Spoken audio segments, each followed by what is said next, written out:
अस्सलाम वालेकुम रहमतुल्लाहि व बरकातुहू।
वालेकुम सलाम व रहमतुल्लाहि व बरकातुहू। वालेकुम सलाम।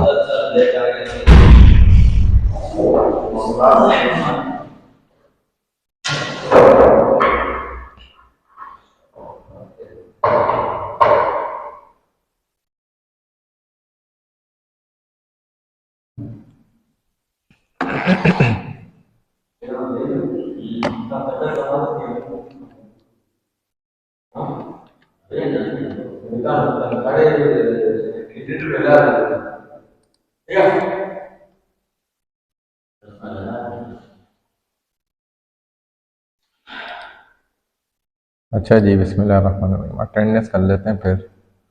अब्दुल मन्नान हाशमी आ क्यों नहीं रहे यार? 15-15 मिनट लेट आएंगे। अब्दुल कदीर लशारी, अहमद आलम नहीं है, हाफिज हमजा फजल, हयान हनानी, मोहम्मद सईद देथो, रिदा फातिमा, शाहजेब मुश्ताक, सैयद दाऊद आफ्ताब, ताहा शुएब, युसरा मकबूल।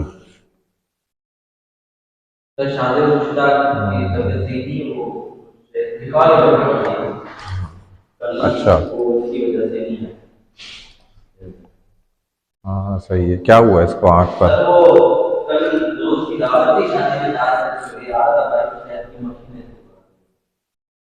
अच्छा,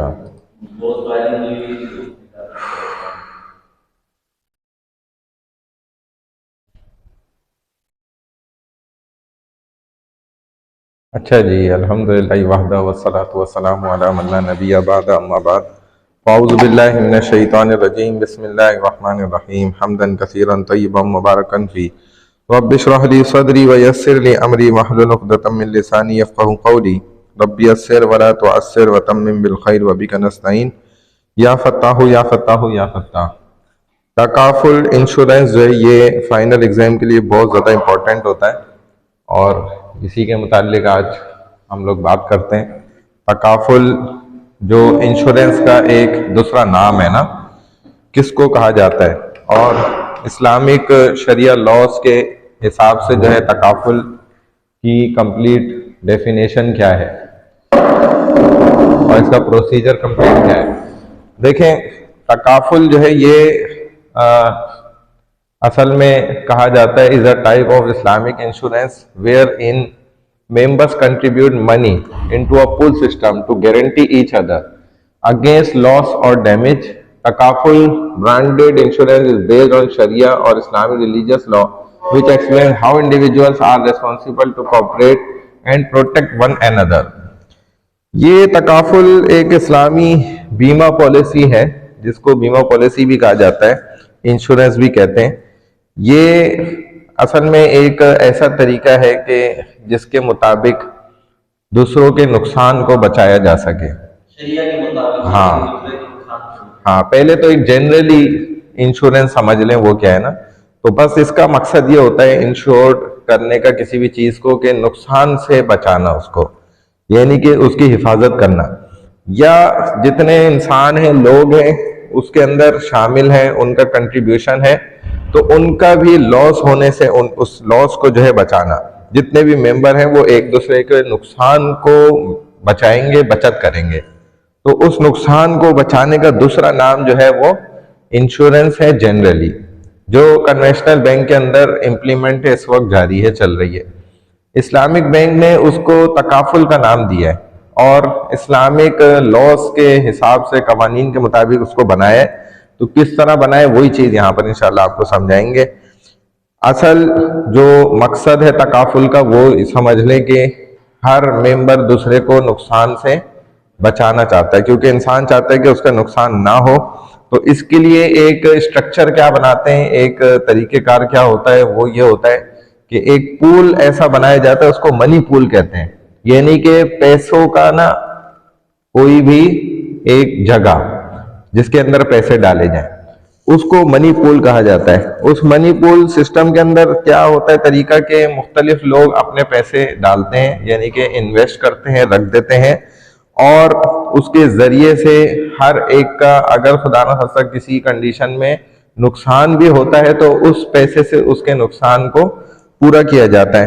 तकाफुल ब्रांडेड इंश्योरेंस शरी या इस्लामी मजहबी कानून पर डिपेंड करती है और जो इस बात की वजाहत करता है कि अफराद किसी तरह एक दूसरे से ताउन और तहफ़्फ़ुज़ के जिम्मेदार बन जाए, यानी कि एक दूसरे के ना माल की हिफाजत करना, उनकी चीज की हिफाजत करना उनके जिम्मे, हर एक के जिम्मे। फॉर एग्जाम्पल, मिसाल के तौर पे हम 3 लोग हैं, हमने आपस में जो है वो तकाफुल सिस्टम हमने स्टार्ट करा। आपने कहा जी मेरा घर है अपना जाती, तो उसमें कोई नुकसान ना हो जाए, मुझे उसका डर लगा रहता है कहीं कब्जा ना हो जाए, तो इसीलिए मैं उसका तकाफुल कर रहा हूँ। इन्होंने कहा जी मेरी जो है अपना बिजनेस है, कारोबार है, उसका मुझे डर लगा रहता है कि मुझे उसके अंदर नुकसान ना हो जाए, मेरी फैक्ट्री को आग ना लग जाए, जल ना जाए, ऐसा कुछ मसला है। तो ये इन्होंने उस चीज का तकाफुल कर लिया। मैंने इस चीज का तकाफुल कर लिया कि जी मैं हज करना चाहता हूँ, ठीक है ना, और मेरे पास उसके लिए जो है वो पैसों का इंतजाम नहीं हो पा रहा, या मैं जितने पैसे जमा कर रहा हूँ वो खर्च हो जाते हैं या जाया ना हो जाए, मुझे इस बात का डर है, या कल को बच्ची की शादी करनी है, या मेरी गाड़ी है उसकी हिफाजत के लिए, या मेरी जान की हिफाजत के लिए। तो ये एक इस्लामिक तकाफुल है, इंश्योरेंस है, बीमा पॉलिसी है जो हर कोई किसी भी चीज के एतबार से ले सकता है। तो हमने मुख्तलिफ अंदाज से हर एक ने अपने एतबार से वो बीमा पॉलिसी खुद ले ली। अब किसी ने अपने कारोबार के लिए ली, किसी ने अपने जो है वो घर के लिए ले ली, किसी ने अपनी बच्ची की शादी कराने या हज करने या किसी ऐसे मकसद के लिए पैसे की हिफाजत के लिए ले ली। अब क्या करेंगे, हम लोग अपना पैसा जो है वो उस एक मनी पूल सिस्टम के अंदर इन्वेस्ट करेंगे, यानी कि उसको टर्मिनोलॉजी यूज की जाती है वक्फ करने की। वो वक्फ करने पर क्या होता है कि हमारा पैसा जो है वो उस पूल के अंदर फंडिंग के अंदर चला गया, और अब हम उस पैसे से डायरेक्टली प्रॉफिट या जो है ना नफा हासिल नहीं कर सकते। अब इनडायरेक्टली हम हासिल करते हैं, क्योंकि वक्फ करने वाली चीज के साथ ये शर्त लगाना कि भाई इस चीज से मुझे फायदा हासिल होता रहे, या मेरे औलाद को फायदा हासिल होता रहे, या फलाने शख्स को फायदा हासिल होता रहे, वो उससे नफा उठाता रहे, प्रॉफिट लेता रहे, तो ये चीज जायज है शरअन। यानी कि आपने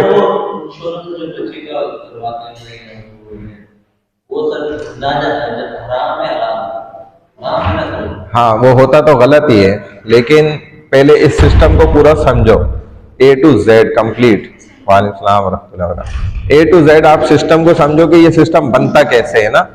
तो तकाफुल के सिस्टम के अंदर ये वरहमतुल्लाहि तीन चार चीजें हाँ आ जाएंगी, डिपेंड करती हैं। तीन चार चीजें क्या हैं जो मैं आपको यहाँ पर बता रहा हूँ कि वो सिस्टम इस तरीके से बनता है कि उसके अंदर मुख्तलिफ लोग वो शरीक हो गए, मुशारका भी आ गया, और फिर वो अपना पैसा उस मनी पूल के अंदर इन्वेस्ट भी कर रहे हैं एज अ वफ के, यानी कि वहां पर टर्मिनोलॉजी यूज हो रही है इस्लामिक मोड्स ऑफ फाइनेंस की, वफ इस्तेमाल हो रही है।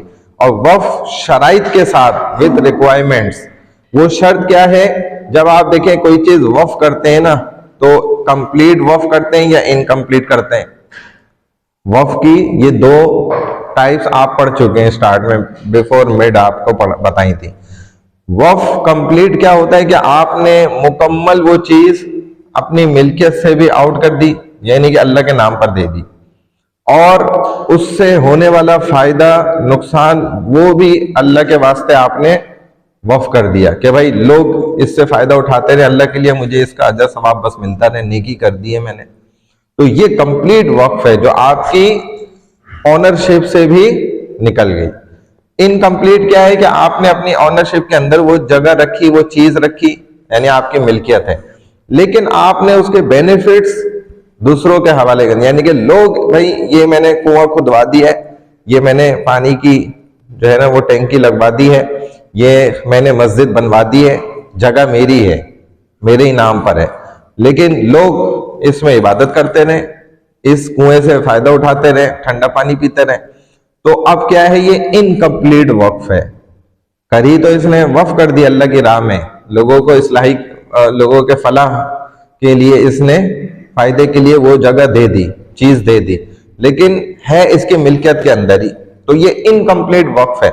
फिर कंप्लीट वक्फ और इनकम्प्लीट वक्फ शराइत के साथ भी मुमकिन है विद रिक्वायरमेंट्स, कि आपने ये शर्त लगाई कि भाई ये मनी पूल सिस्टम जिसके अंदर हम तकाफुल टर्मिनोलॉजी को यूज कर रहे हैं इस्लामिक मोड्स ऑफ फाइनेंस की, तो इसके अंदर जितने हम 5 लोग हैं फॉर एग्जांपल, और अपना पैसा हमने वहां पर रखा है, तो वो वफ कर दिया, और उस वफ को हमने विद रिक्वायरमेंट्स रखा, यानी कि हम शराइत लगा के रख रहे हैं। वो शराइत क्या है कि भाई इस पैसे से जो मैंने वफ कर दिया है ना, मुझे फायदा मिलता रहेगा, या मेरे औलाद को फायदा मिलता रहेगा, या फलाने शख्स को फायदा मिलता रहेगा।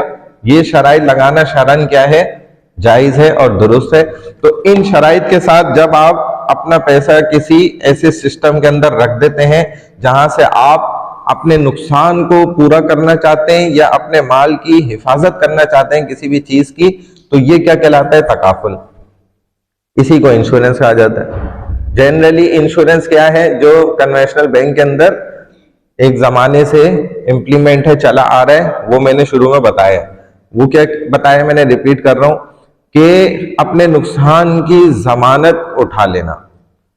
हर एक बंदा दूसरे के नुकसान को पूरा करने की जमानत ले रहा है और उसकी चीज की, माल की हिफाजत की जमानत ले रहा है। तकाफुल का अंदर ये होता है, ये सिस्टम है तकाफुल का। क्योंकि लॉस जो है वो हर इंसान को बुरा लगता है, अच्छा नहीं लगता नुकसान होना, तो उस नुकसान की तलाफी आपको तकाफुल के जरिए से हासिल हो जाती है। तकाफुल इज़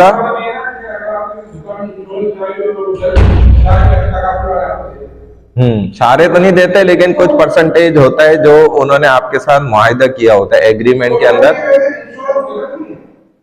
हाँ, इस बात पे तो हम आ रहे हैं आगे। पहले हम इसको समझ तो लें होता क्या है और तकाफुल किस तरीके से रन करता है और ये किस जगह से इस चीज को लिया गया है, हासिल किया गया है कि तकाफुल कर क्यों इन्होंने इस्लामिक बैंकों ने कहा कि, और जो ये तरीकेकार प्रोसीजर पूरा बनाया, तो क्यों इसको जायज करार दिया उन्होंने। पहले उसको समझेंगे, फिर वहीं से वो वजह निकल आएगी कि ये क्यों नाजायज है और हराम है। हाँ,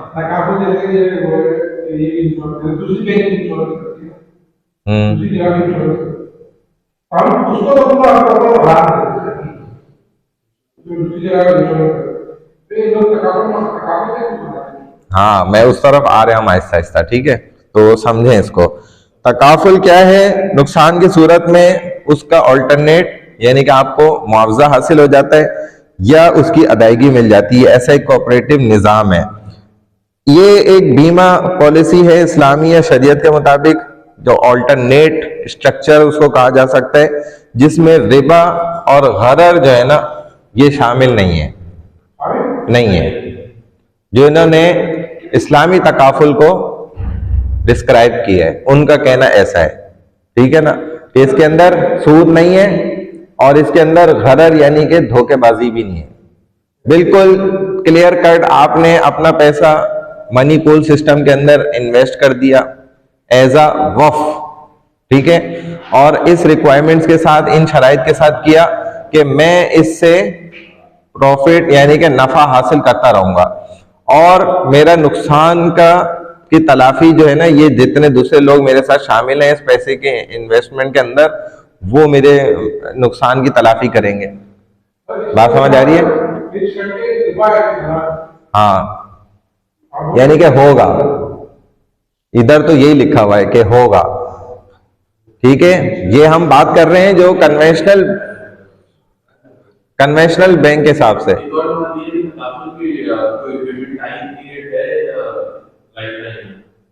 तकाफुल जो है असल में ये तो आप देखें जिस चीज अलग अलग है, किस चीज का तकाफुल कर रहे हैं। फॉर एग्जाम्पल किसी ने अपनी लाइफ का तकाफुल किया है ना, कि मेरी जान की हिफाजत का, तो वो तो जब तक उसकी जान जाया तलफ नहीं हो जाती, खत्म नहीं हो जाती, तब तक का तकाफुल है, उसकी ड्यूरेशन ऐसी रहेगी।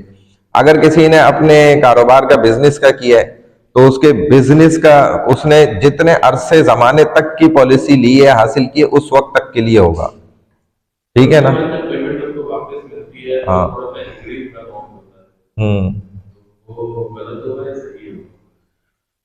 देखें उसमें अप एंड डाउन तो हो जाता है। जैसे मिसाल के तौर पर ये मॉडल कॉलोनी में भी थोड़ा सा पहले जहाज गिरा था, ठीक है ना, तो अब वो घर देखा जाए तो उसूली तौर पे मॉडल कॉलोनी कोई इंश्योर्ड वो नहीं है इलाका, कि हर किसी ने अपना घर इंश्योरेंस पे कराया हुआ है। तो फिर भी उस PIA की जो अपनी एयरलाइन है या वो पूरा एक सिस्टम है, उन्होंने अपनी इंश्योरेंस कराई हुई होती है, उनकी वजह से जो है उनको पेमेंट करनी पड़ गई, क्योंकि ये कानून होता है। और पेमेंट जो है वो लोगों ने फिर किसी का मिसाल के तौर पर 1 लाख का अगर नुकसान हुआ है ना घर टूटने में, तो उन्होंने 10-10 लाख रुपए भी निकलवा लिए उस कंपनी से। उसकी वजह क्या थी कि कंपनी बड़ी थी, हेल्दी वेल्दी थी और वो इंश्योर्ड थी, तो उस कानून के तहत उनको पेमेंट भी करनी पड़ी इतनी ज्यादा लोगों को। बात समझ आ रही है? तो ये बहरहाल ज्यादा कम अगर हो जाए तो वो सूद में नहीं आएगा, ना वो रिबा का कोई चक्कर है वहां पे, ना उसमें सर्टेनिटी है कि जहालत है। वो तो एक क्लियर कट चीज है।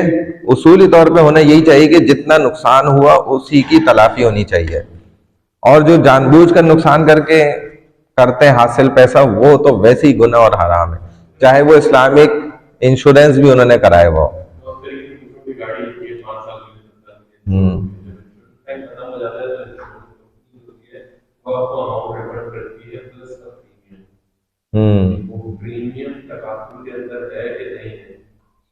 वो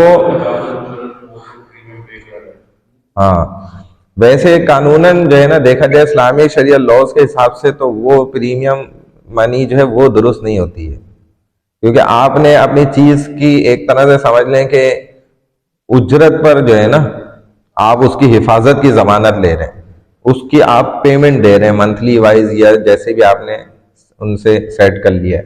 तो बहरहाल वो ऊपर हासिल करना ये तो गलत है।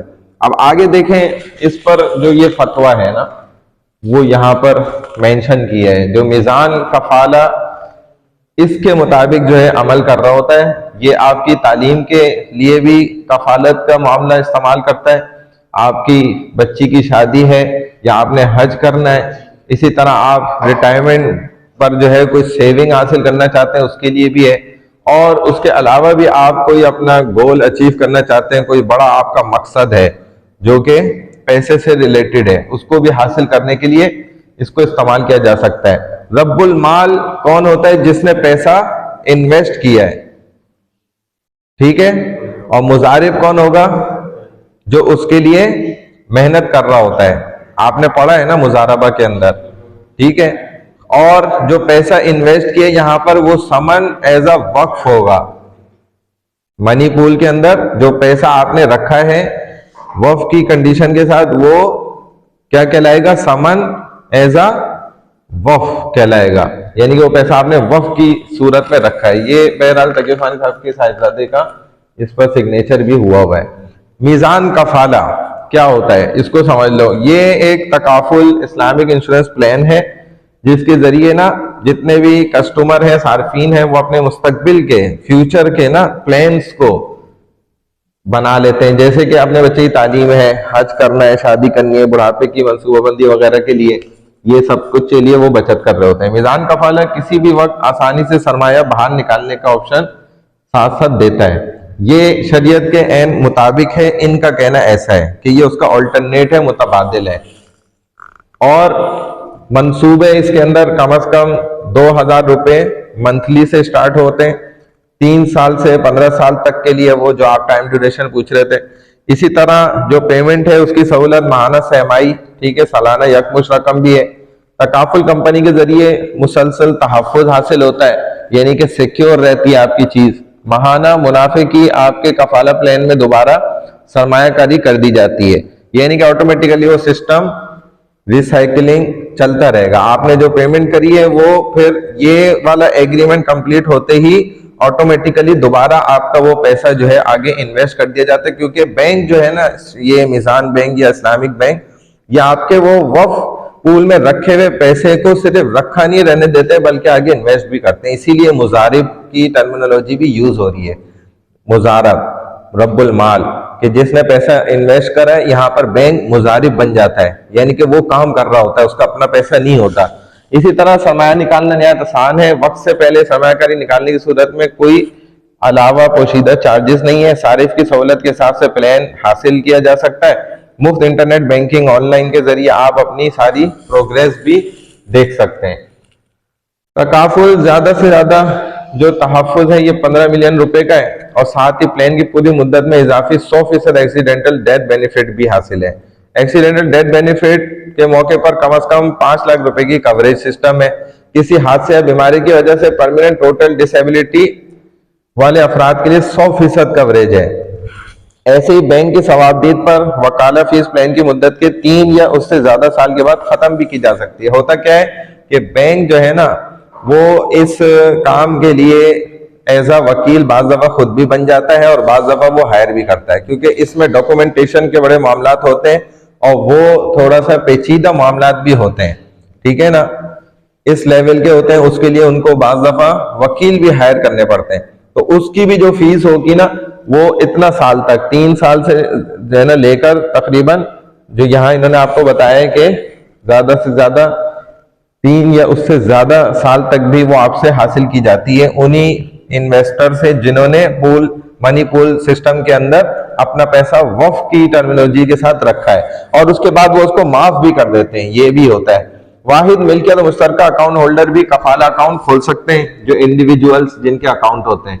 कुदरती या हादसाती मौत की सूरत में मिजान बैंक आखिरी रसूमात के लिए 20,000 है, यही है ना, हाँ, रुपए इजाफी भी फराम करेगा, यानी कि उनकी कब्र या उनके जो है ना कफन दफन वगैरह के मामलात के लिए ये रकम में से अब बढ़ा दी गई है। ये तकरीबन 2023 की सारी आपको जो है ना शराइत में बता रहा हूँ। अब जो है वो 2024 में कुछ ये रकम बढ़ भी गई है, क्योंकि उनको भी अंदाजा है कि अब इतना सस्ती कब्र भी यहाँ नहीं मिलती है। हाँ, आप उलमा के हवाले कर दें कब्रिस्तान सारे, फिर आपको मुफ्त कब्र मिलेगी इंशाल्लाह। क्योंकि दुनिया में इंसान को सिर्फ एक ही घर मिलता है और वो कब्र है, उसके अलावा कोई घर नहीं मिलता। और सऊदीया में और दीगर ममालिक के अंदर कब्र सेल आउट नहीं होती है। ये सारे कारोबार माशाल्लाह पाकिस्तान के अंदर हैं, इसीलिए पाकिस्तान बहुत तरक्की कर रहे हैं। 5% वकला फीस और तकाफुल का खर्च असल शरह के हिसाब से लागू किया जाता है। अच्छा, उलमा को दे दें, वो कैसे फ्री कब्रें देंगे? वो इसको बिल्डोजर करेंगे। ये जो पक्की कब्र बनाई जाती है ये हराम है, और इससे ऊंची जो अपनी कब्र को करवाए वो भी हराम है। नबी अलैहि सलाम ने ये बालिश बताया, यानी कि मिसाल के तौर पे यहाँ पर खुदाई हुई और दफना दिया मुर्दे को, तो प्लेन जब हो गया ना, आप इतनी इतनी आप ऊपर मट्टी डाल सकते हैं, बस इतनी ऊंची हो जाए कब्र। हाँ, पूरे पूरे मार्बल और फिर गुम्बद भी। हाँ, और इसीलिए मरने से पहले वसीयत करके मरना चाहिए कि भाई मेरी कब्र को ऐसा कोई पक्का नहीं बनाना, ना उधर कोई मकबरा ही ऐसे बना देना, कोई चीज टाइल भी लगाने की जरूरत नहीं है, कच्चा छोड़ना बस। हाँ, ये लोग बना देते हैं, वो अल्लाह वाले तो वसीयत भी करके गए होते हैं अपनी जिंदगी में कि भाई ये काम मत करना। जब वो वसीयत कर गए तो अब कोई बनाएगा पीछे से तो वो गुनाहगार नहीं है। रसूलुल्लाह सल्लल्लाहु अलैहि वसल्लम का रोजा मुबारक बना हुआ है ना, पता है ना आप लोगों को, अगर आपने तस्वीर में तो देखा होगा कम से कम, ऊपर इतना बड़ा गुंबद भी बना हुआ है। तो ये एक वक्त ऐसा आया था, तकरीबन आज से जो है वो 55-60 साल पहले, दुनिया भर के उलमा को सऊदी शुयूख ने जो है जमा किया था। उसमें हमारे भी माशाल्लाह यहाँ के, पाकिस्तान के और एशिया के और इंडिया, पता नहीं कहाँ कहाँ के उलमा इकराम सब शामिल हुए थे उस मीटिंग के अंदर। उसके अंदर यही तय कर रहे थे कि इस गुंबद को तोड़ दिया जाए, वरना इसको देख कर ही तो फिर लोग कहते हैं ये मकबरे हैं, फलान है, ढिमकान है, तो ये जायज हो जाएंगे। और उसको करीब था कि वो तोड़ देते, क्योंकि सबका इत्तफाक हो गया था, सब एग्री कर रहे थे। सिर्फ जो पाकिस्तान के उलमा, उसमें हमारे एक बड़े आलिम दीन मौलाना अशरफ अली थानवी रहमतुल्लाह वो भी शामिल थे। पुरानी बात है, मैं 55 साल तो कम कह रहा हूँ, ये तो काफी पुरानी बात है। उन्होंने फिर आखिर में उनसे पूछा था, उन्होंने बात कही कि देखें बात यह है कि अल्लाह ने मेरे दिल में ये बात डाली है, खुद इस कब्र वाले यानी रसूलुल्लाह सल्लल्लाहु अलैहि वसल्लम ने फरमाया था अपनी जिंदगी में कि मरने के बाद, कब्र बनने के बाद उस पर मकबरा ना बने। ये तो मकबरा रसूलुल्लाह सल्लल्लाहु अलैहि वसल्लम की अपने घर का छत का पहले से बना हुआ है, ये बाद में थोड़ी बना है। ये जो वो स्टाइल ये नहीं था, वो दूसरे अंदाज का था उस जमाने के कच्चे होने के एतबार से, पक्का बाद में हुआ ठीक है, लेकिन बना हुआ ये नबी अलैहि सलाम के वहां तदफीन होने से पहले से बना हुआ था। तो जब, और जो रसूलुल्लाह सल्लल्लाहु अलैहि वसल्लम का रोजा मुबारक है ना, जहां आप दफन हुए हैं, आप मदफून है जिस जगह, हाँ, तो ये नबी अलैहि सलाम का वो घर है, कमरा है, जो हजरत आयशा रजी अल्लाह तआला अन्हा के साथ आप इधर रहते थे।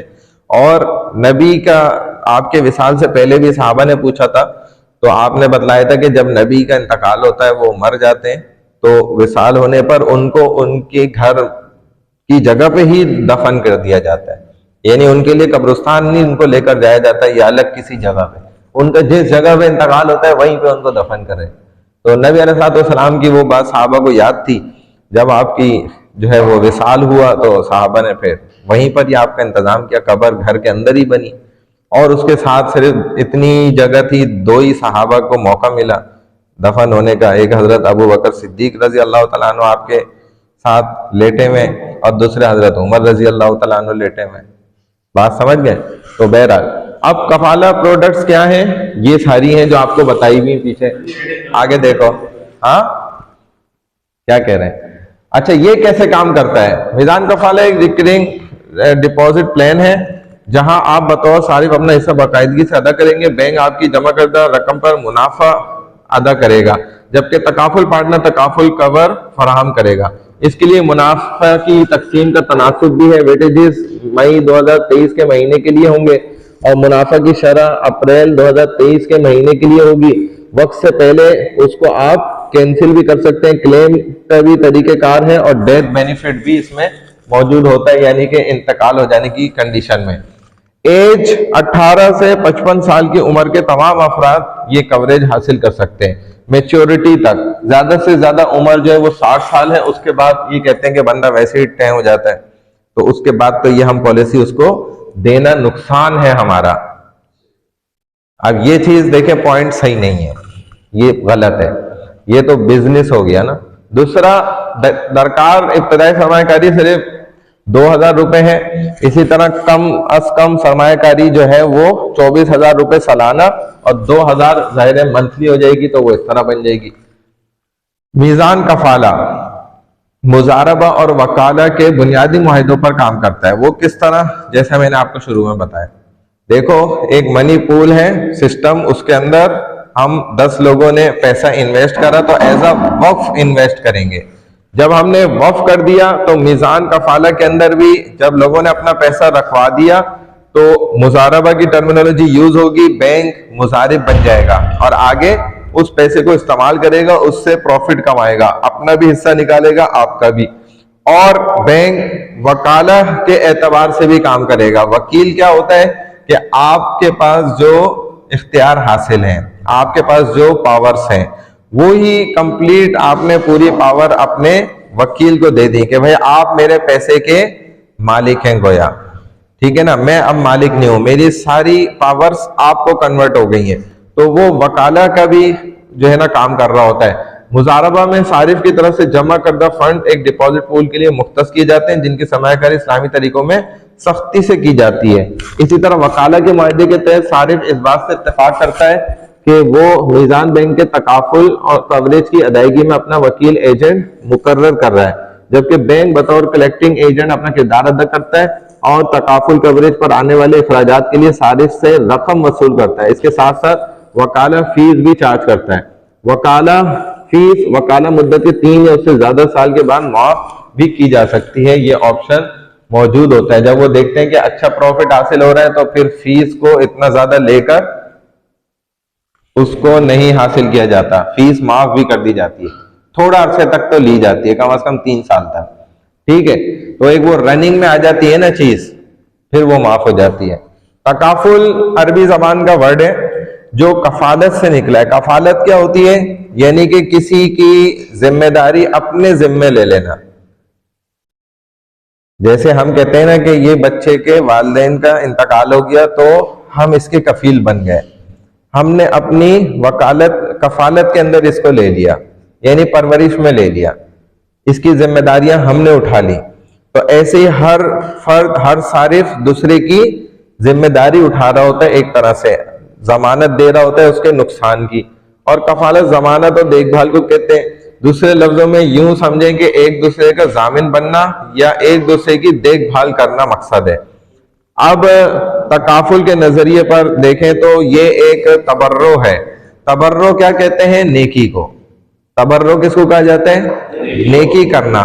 इसको यूं कहा गया कि भाई ये एक नेकी का काम है कि आप अपने मुसलमान भाई का, कहते हैं ना कि भाई मुसलमान मुसलमान का भाई है, और बेहतरीन कौन है? जो जिसके हाथ से और जबान से दूसरे मुसलमान को फायदा पहुंच जाए, नुकसान ना हो। तो नुकसान से बचाने के लिए और फायदा पहुंचाने के लिए, ये नेकी का काम करने के लिए ये तकाफुल को यहां से कॉन्सेप्ट लिया गया कि तकाफुल क्या होना चाहिए? जायज होना चाहिए। ये पॉइंट समझ में आ रहा है? देखो शरन क्या है? अल मुस्लिम अखुल मुस्लिम, मुसलमान मुसलमान के भाई हैं, और मुसलमान अपने भाई को नुकसान नहीं दे सकता बल्कि फायदा पहुंचाना है उसने। तो जब फायदा पहुंचाना है तो अब फायदा पहुंचाना नेकी का काम है। बेहतरीन मुसलमान कौन है? जो जिसके हाथ और जबान से दूसरे मुसलमान को फायदा पहुंचे, नुकसान ना हो। तो जब फायदा पहुंचेगा तो वो नेकी का काम करेगा। इसी तबर्रो नेकी के काम को लेकर और भाईचारगी को लेकर, इमदाद बाहमी को लेकर, जो शरीयत की नजर में पसंदीदा अमल है, यहां से तकाफुल को क्या कहा गया कि तकाफुल जायज है। तकाफुल के अंदर आप क्या कर रहे हैं? एक दूसरे के माल की हिफाजत की जिम्मेदारी ले रहे हैं। हाँ, और नुकसान नॉर्मल इंश्योरेंस होता है जैसे हम जो स्टेट टाइप है, और कफालत में क्या फर्क है? हाँ, वैसे तो देखें बहुत बड़ा जमीन आसमान का फर्क है। जैसे हम वो कराते हैं तो पेमेंट कहाँ जाती है? तो वो इंश्योरेंस करवानी चाहिए कि नहीं करवानी? नहीं करानी चाहिए। कफालत कराना, कफालत में क्या फर्क है? कफाला भी नहीं कराना चाहिए, ये भी गलत है। तो मैं इस्लामी तरीका उसका बता रहा हूँ ना पूरा। हाँ, देखें जो कन्वेंशनल बैंक्स के अंदर इंश्योरेंस इस वक्त इम्प्लीमेंट है और पहले से चल रही है, वहां पर बहुत सारी बुराइयां हैं। सबसे बड़ी बुराई क्या है कि वो इस कॉन्सेप्ट को लेकर नहीं करते कि ये भाईचारगी है और अखुवत है, एक मुसलमान दूसरे की माल की हिफाजत कर रहा है। वो इसको एज अ बिजनेस लेकर चलते हैं। और दूसरा ये कि जब उस वहां पर आप अपना पैसा इन्वेस्ट करते हैं तो वो आगे जिन चीजों के अंदर उसको इन्वेस्ट करते हैं ना, वो जायज और हलाल नहीं होते वो रास्ते, क्योंकि वो जाहिर है हाँ, गाड़ी हमारी इसीलिए वो ऐसी जगहों में इन्वेस्ट करते हैं आगे के जहां पर उल्टा उनको सूद भी हासिल हो उस पे और नुकसान होने का अंदेशा हो ही ना। हमारी गाड़ी लेकिन जब आपको पता हो कि आप जिस बंदे को पैसा दे रहे हैं वो आगे गलत इस्तेमाल करेगा तो फिर आप शरीक, पता है ना, यहाँ तो किस चीज का सर? पता होता है। चोरी हो जाए उसका जितने भी कन्वेंशनल बैंक्स है ना, ये अपना पैसा हर गलत जगह पे भी इन्वेस्ट करते हैं। इस्लामिक बैंक ये नहीं करते। ऐसी बहुत सारी जगह जैसे बाहर मुल्कों के बैंकों के अंदर ही कम से कम रखवा देते हैं, वहां से सूद भी मिलता रहता है और उनको नफा भी हासिल होता रहता है। हाँ, यही तो वजह है, तभी तो इन्वेस्ट करते हैं वहाँ। गाड़ी लग गई तो उसमें तो हमारा फायदा होता है, हमें गाड़ी क्लेम हो जाती है, इसमें भी एक भाईचारे की जो है ना वो अगला बंदा हमसे तो लेकिन हराम क्यों है ये मैं अभी समझा देता हूँ। बहरहाल इस तरीके से क्या होगा, मुकर्रर उसूल जवाबित के तहत मुमकिन माली असरात से महफूज हो जाते हैं। रिवायती इंश्योरेंस के मुकाबले में तकाफुल का निजाम एक अक़्द तबर्रुअ है जिसमें शुरका आपस में इन खतरात को तकसीम करते हैं। तकाफुल निजाम के अक़्द तबर्रुअ के नतीजे में डायरेक्टली और इनडायरेक्टली किसी किस्म का सूद का शक मौजूद नहीं है। देखें होता क्या है कि जितने भी रिवायती यानी कन्वेंशनल बैंक्स हैं ना, ये इंश्योरेंस का प्रोसीजर ऐसे रन करते हैं जो कि गैर इस्लामी तरीकों के मुताबिक है और इस्लामी तकाफुल के अंदर ज्यादातर हर पॉइंट ऑफ व्यू से देखा जाए तो वो पूरा स्ट्रक्चर जो है वो इस्लामिक लॉस के एन मुताबिक बनाया गया है। ठीक है, बिल्कुल ठीक है ये बात। अक़्द तबर्रुअ के एतबार से इसको जायज करार दिया गया कि भाई इसके अंदर हर एक का नुकसान से आप उसको बचाने की कोशिश कर रहे हैं, ये नेकी का काम है। इस वजह से तकाफुल को का कॉन्सेप्ट लिया गया और तकाफुल को जायज करार दिया गया। हाँ,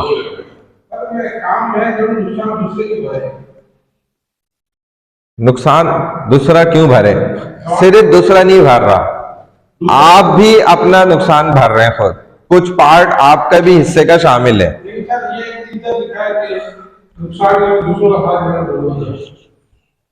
यही तो आप ये मुआहिदा कर रहे हैं पहले से, ये आप किसी के ऊपर अपनी तरफ से इंप्लीमेंट नहीं कर रहे कि तुम मेरा नुकसान भरो। आप 10 लोगों ने मिलकर पहले वो एक मुआहिदा किया है, साइन किया है उसको कि भाई हम सभी, किसी का भी नुकसान हो जाए हम सब मिलकर उसका नुकसान पूरा करेंगे। जब आपने एक एग्रीमेंट कर लिया, अब वो एग्रीमेंट अगर इस्लामिक कवानीन के मुताबिक है तो ठीक है, इसमें कोई बुराई नहीं है क्योंकि आपने खुद जमानत ली है उस चीज की। ठीक है ना, आप खुद जामिन बन रहे हैं पहले से।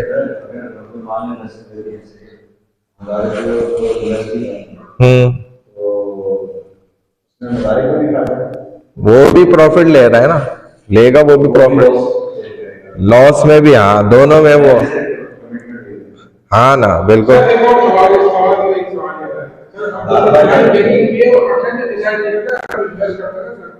तो उस जगह का नुकसान है, ये कौन सा कारोबार है? नुकसान नहीं है। अभी भी अगर इधर के कोई पैसे करता है तो नफा मिलता ही है। अब वो 12 की जगह 9% में 9 की जगह 5 मिलेगा, लेकिन नुकसान तो है ही नहीं, बिल्कुल भी नुकसान नहीं हो रहा। तो ये उनके असल में स्ट्रेटजीज ऐसी हैं ना, दिमाग ऐसा वो लगा रहे हैं कि नुकसान ना हो, लेकिन लॉस का शक तो है ना कि लॉस हो भी सकता है। हाँ, मुमकिन है ना, इम्कान है, रिस्क तो है ना, इम्कान है।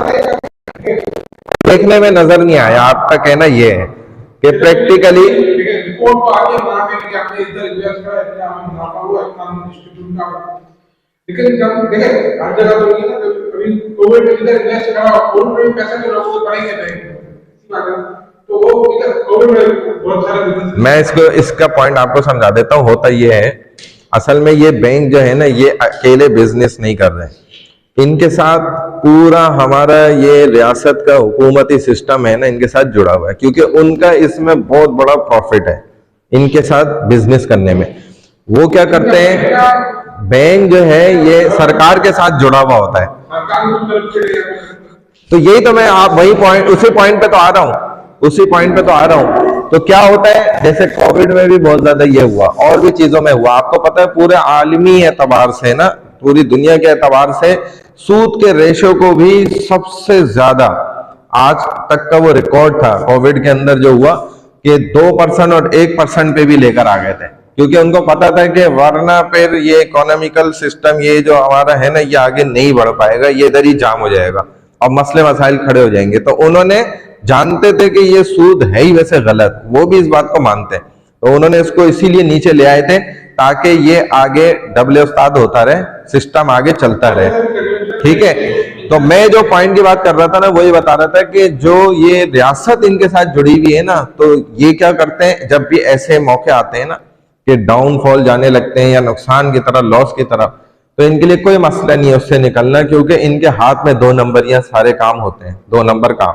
जैसे स्मगलिंग है, उसके अलावा बहुत सारी चीजें जो आवाम के लिए इन्होंने हराम करार दी हुई है, हालांकि इस्लाम में वो जायज है, शरन वो ठीक है, तो ये भी वो सारे काम करते हैं फिर पीछे से, हमें नहीं बताते, ना शो ऑफ करते हैं वो, लेकिन छुप कर वो सारे काम होते हैं और उसकी बुनियाद पर इनका लॉस नहीं हो पाता, और वो जायज भी है वो चीजें, अगर से आवाम के लिए हराम करार दी गई है, आपके लिए तो इलीगल है। स्मगल करें आप कोई चीज तो प्रॉपर कानूनी एतबार से आप उसको स्मगल नहीं कर सकते, गैर कानूनी तरीके से करेंगे। हालांकि शरीयत में हर चीज की स्मगलिंग जायज है, हराम चीजों को छोड़कर है। हुक्मरान की अताअत तो करनी है ना, तभी तो हमारे उलमा हर जुम्मे को आयत पढ़ते हैं ना, इन्नल्लाह यामुरु बिल अदली वल इहसानी व इताई ज़िल कुर्बा व यनहा अनिल फहशाई वल मुनकरी वल बग़य, बगावत नहीं करो, मना कर रहे हैं। तो ये हम, लेकिन हम हाँ इस्लामी तरीके को तो हम याद तो रखेंगे ना कि इस्लाम ये कहता है, उसको भूलना तो हमने नहीं है, तो हम कम से कम उसको याद रखने के लिए तो पढ़ेंगे कि हाँ यार ये चीज जायज है। हाँ भले हम उस पर अमल नहीं कर रहे, लेकिन अगर बिल फर्ज कोई अमल करता है, मिसाल के तौर पे वहां से फोन स्मगल कर लेता है, आईफोन, और इधर बेचता है, तो ये कोई हराम नहीं होगा, यानी कि एज पर शरिया लॉ, इस्लामिक लॉज के मुताबिक वो गुनाहगार नहीं होगा, उसने ड्यूटी पेड नहीं करी उसने, ये क्योंकि बगावत ये नहीं होती। बगावत तो ये होती है कि आप कहते हैं भाई मैं चूंकि सरकार को मानता ही नहीं हूं, मैं बस जिधर से भी होगा ना मैं इनका नुकसान करूंगा, इनके खिलाफ जाऊंगा, तो आप खिलाफ नहीं जा रहे, आप अपना काम शरीयत के मुताबिक छुप कर रहे हैं। भले वो तो मैंने कहा ना हराम, जो हराम प्रोडक्ट्स हैं नहीं, गन्स तो जायज है, यानी कि असलाह, लेकिन असला तो मेरे लोगों को ही पहुंचा देना, परेशानी। जैसे कि मैं घर ले गया किसी जगह, मैंने कभी तो बेची, कभी तक गलत हाथों में चाहिए, अब वो